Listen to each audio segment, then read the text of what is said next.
పరిణామంగా వైఎస్ఆర్ కాంగ్రెస్ పార్టీ భావిస్తుంది.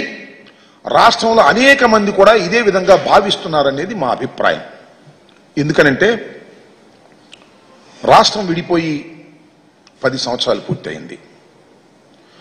ఆంధ్రప్రదేశ్ 2 రాష్ట్రాలుగా విభజన జరిగినప్పుడు ఏపీకి మన రాష్ట్రానికి అనేకమైనటువంటి సమస్యలు అపరిష్కృతంగా మిగిలిపోయాయని, దానివల్ల మనకు తీవ్రమైన నష్టం జరుగుతుందనేటువంటి అభిప్రాయం ఈవెన్ చంద్రబాబు నాయుడు గారు కూడా చాలా సందర్భాల్లో చెప్పారు. రాష్ట్రం విడిపోయినప్పుడు మొదటిగా ముఖ్యమంత్రి అయింది నారా చంద్రబాబు నాయుడు గారు.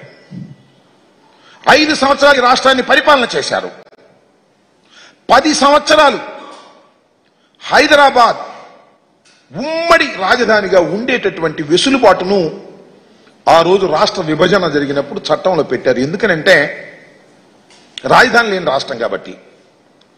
ఇన్ఫ్రాస్ట్రక్చర్ ఏర్పడిన తర్వాత 10 సంవత్సరాల ఇన్ఫ్రాస్ట్రక్చర్ పూర్తి చేసుకొని అప్పుడు హైదరాబాద్ నుంచి తరలి వెళ్ళిపోతారు అనేటువంటి భావనతో ఆ ప్రొవిజన్ పెట్టారు. ఆ అవకాశాన్ని మనకిచ్చారు విడిపోయినటువంటి రాష్ట్రంగా. నేను అడుగుతా ఉన్నా, అవకాశాన్ని ఎందుకు ఉపయోగించుకోలేకపోయాం?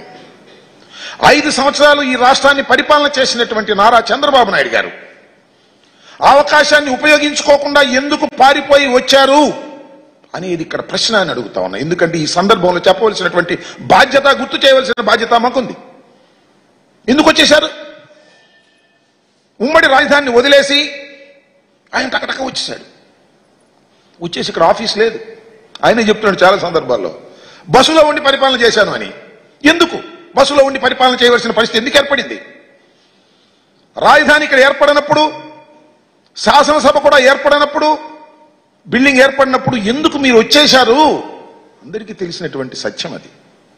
తప్పు చేసి వచ్చేశారు, మెడబట్టి గెంటేశారు, మీరు భయపడి పారిపోయి వచ్చేశారు, తీరని ద్రోహం చేశారు ఈ ఆంధ్రప్రదేశ్కి మీరు మొదటిగా అనే విషయాన్ని ఈ సందర్భంలో నేను గుర్తు చేస్తున్నాను.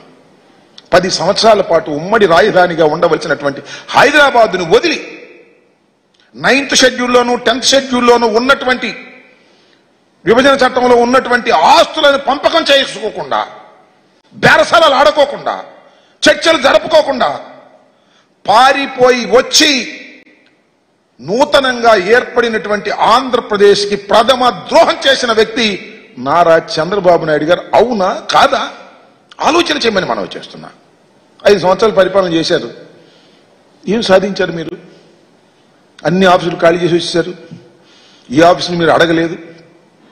అడగకపోగా జీహూజులని సలాం పెట్టేసి వచ్చేసి ఇక్కడ తాత్కాలికమైనటువంటి సెక్రటేరియట్ కట్టారు, తాత్కాలికమైనటువంటి అసెంబ్లీ కట్టారు,